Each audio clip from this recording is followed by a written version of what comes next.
안녕하십니까. 오늘도 여러분과 만나 뵙게 됐는데요. 추천 물건도 드리면서 공부하는 물건도 제가 함께 지금 여러분한테 드리면서 함께 해나가는 어떤 유튜버가 됐으면 하는 게 제 바람이면서 돈 되지 않는 물건도 공부 차원에서 한번 지켜봐 주시기 바랍니다. 자, 이 물건은 서울중앙지방법원에 있는 물건입니다. 19 타경에 107,297호 물건입니다. 위치는 서울특별시 동작구 상도동 물건입니다. 상도동. 물건의 종류는 다세대 빌라입니다. 감정가는 2억 7,900만 원. 그런데 지금 떨어져가지고 64% 떨어졌어요. 1억 7,856만 원까지 지금 64% 떨어져 있습니다. 보시면은 토지는 34.23제곱미터, 10.35평입니다. 건물은 58.17, 17.60평입니다. 진행은 언제 하냐? 20년 9월 16일 날 중앙지법에서 진행되는 물건이다. 자, 현장 보니까 어때요? 외관, 외벽 건물들은 깔끔하게 보입니다. 물론 도로변 바로 옆에 있는 건물이기 때문에 주거용으로서는 조금 주차라든지 이런 부분 조금 생각해 볼 필요가 있겠지요. 그런데 보니까 일반 통행길에 있는 도로네요. 그렇죠? 일반 통행길에 있기 때문에 주거용 했을 때 그렇게 큰 도로변이 아니기 때문에 어렵지는 않는 물건인 것 같습니다. 자, 그러면 이제 권리관계를 좀 풀어드릴까 합니다. 권리관계. 자, 먼저 주가 되는 건 등기부겠죠. 여러분은 등기부에서 말소기준 권리를 찾아야 됩니다. 말소기준 권리. 자, 2017년 5월 4일 날 소유권자 김아무개 씨는 안아무개 씨한테 근저당을 설정을 해줬습니다. 그래서 이 물건의 말소기준 권리가 근저당인 거예요. 그래서 근저당, 말소기준 권리 이후에 있는 모든 권리들은 다 소멸이 된다라고 생각을 하시면 됩니다. 개인한테 돈을 빌려서 개인한테 근저당을 설정을 해준 겁니다. 그런데 이 근저당권자가 경매를 신청했네요. 그렇죠? 네. 자, 그러면 이 물건의 근저당 설정 기일 17년 5월 4일이네. 그럼 임대차 분석을 한번 함께 해보겠습니다. 임대차 분석을 하니까 양아무개 씨는 301호에 전입신고를 19년 6월 14일 날 전입신고를 했습니다. 근저당권 설정 이후에 양아무개 씨가 전입신고해서 들어왔습니다. 결국은 양아무개 씨는 후순위 임차인이다. 자, 결국은 명도가 된다는 거죠. 배당료기 종기일이 19년 11월 15일이네요. 19년 10월 8일 날 배당료를 했어요. 그런데 전입하면서 이 임차인은 19년 5월 30일 전입일자보다 확정일자가 더 빠르지요. 이 양아무개 씨는 이 보증금을 전세자금 대출을 받기 위해서 먼저 계약하고 확정일자를 받았다.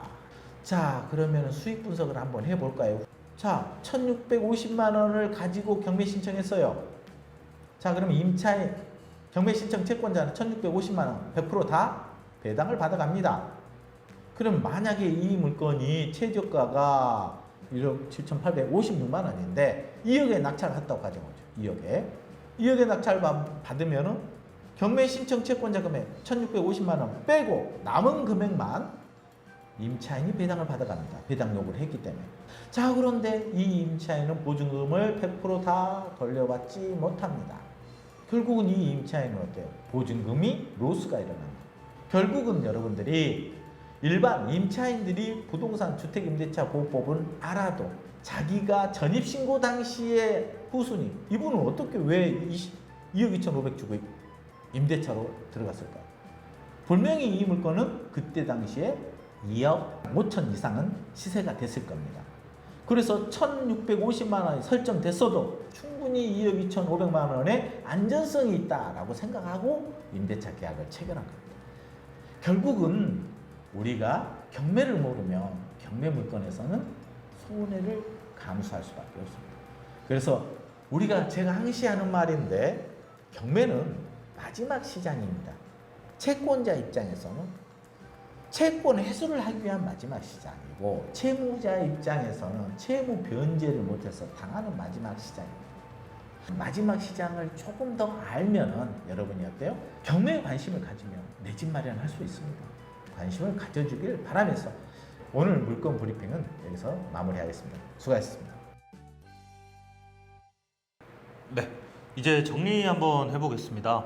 여기 보면 임차인이 결국은 지금 최저가 기준으로 한번 대략적으로 뭐 낙찰 금액을 한번 예상을 해봤을 때 네. 온전한 보증금을 못 받아간다라는 그렇죠. 것들이 거의 기정사실화가 되어 있는 상황인데 맞습니다. 그럴 경우에 말씀하셨다시피 명도가 가장 큰 문제가 아닐까라는 생각이 들거든요. 네.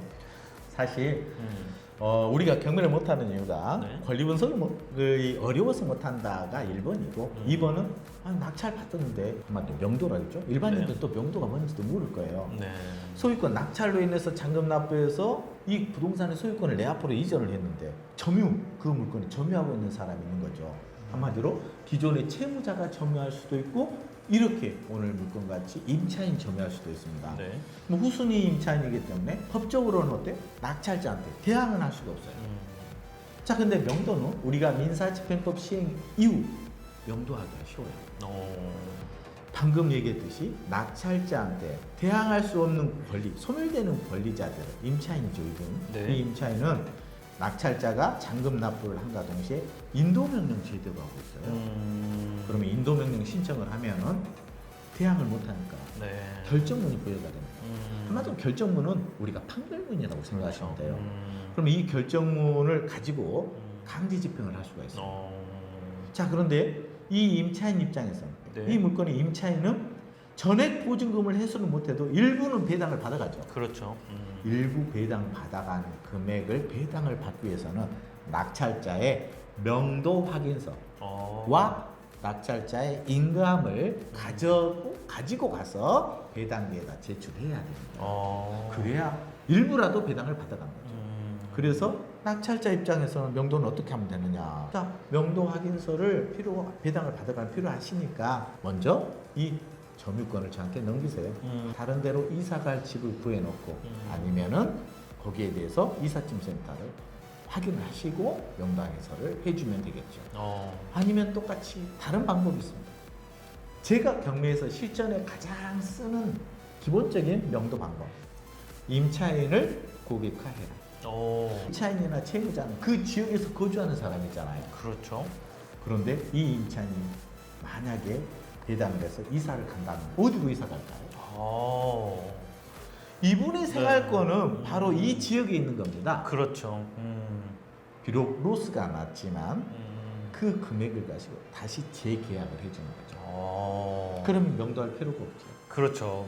뭐 서로 조금 윈윈이 될 수 있는 네. 방법이 될 수 있겠네요. 근데 실수요자 같은 경우는 꼭 명도를 하려고 하겠죠.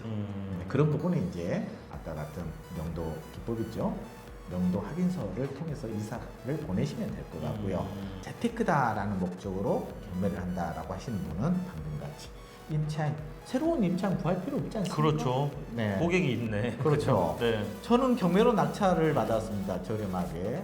조금 이 임차인이 보증금이 날렸지 않습니까? 네. 일부는 손실이 발생했기 때문에 약간은 조금 저렴하게 해줄 수 있는 부분, 아니면 그 보증금 배당받은 금액을 가지고 임차 보증금으로 하고 남은 금액은 월세로 전환하는 방법, 이런 부분으로 해서 편하게 경매를 해주시면 쉽지 않을까 싶습니다. 좋습니다. 그러면은 지금 말씀해 주셨다시피 사실 배당금을 받아가기 위해서는 명도 확인서 그게 네. 필요하다고 했는데 네. 만약에 이분을 계속 지속적인 임차인으로 예. 두고 싶다면 뭐 그 종이를 받았음에도 불구하고 다시 재계약을 하게 되는 케이스가 되는 거죠. 일단은 그냥 계약을 하면 돼요. 일단 배당을 받아야 돼요.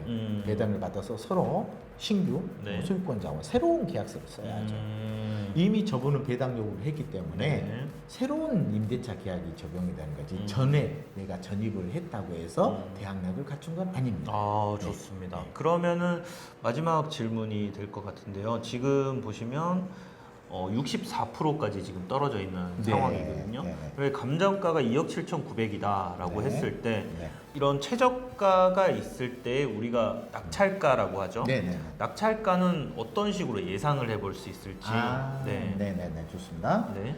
지금 현재 64% 1억 7,856만 원입니다. 네. 이 금액 이상, 최저가 이상 내가 입찰가를 적어야 돼요. 네네. 그래야 유효하게 허가 결정을 받을 수 있습니다.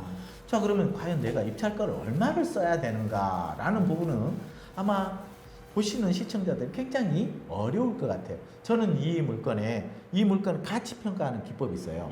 가정을 해보죠. 이 물건의 시세가 지금 3억입니다. 3억인데 2억 7,900 감정을 했잖아요. 시세가 2억 5천입니다. 네. 그런데 2억 7,900만 원을 감정을 했습니다. 시세를 우리가 파악을 안 했기 때문에 네네. 지금 이렇게 가정을 하는 겁니다. 네. 저는 꼭 이건 숙제로 남겨놓고 싶어요. 시세 파악 정도는. 그래야 현장, 내가 입찰하는 물건의 현장을 가보고 시세 파악 정도는 해보셔야죠. 맞습니다. 네. 그래서 그 부분은 꼭 해주시고 싶고 일단은 조금 아까 감정 평가하는 기법이라고 그랬죠. 네. 저는 이제 약간의 노하우를 얘기를 해주면 토지와 건물 일괄 매각이죠. 그러면은 토지만 따로 저는 이렇게 감정을 스스로 합니다. 제가. 그럼 공시지가 대비 현재 시세 대비 그리고 건물은 지금 어떤 공사를 했을 때 평당 가격 그리고 시세 지금 기존에 있었던 물건의 평당 가격 이걸 기준으로 해서 입찰가를 표준 입찰가를 산정합니다. 그런데 조금 유튜브 쪽에서 제가 시청자들한테 한 거는 좀 죄송스러운 말씀이라 조금 하기가 좀 그래요. 왜냐하면은 반대급부가 많이 나올 수 있습니다. 감정평가 2억 7,900 했는데 너는 왜 2억 5천 받냐 그렇지. 할 수도 있죠. 네네. 그런데 그거는 저만의 부동산을 바라보는 적정 가치입니다. 아 그럼요. 네. 네.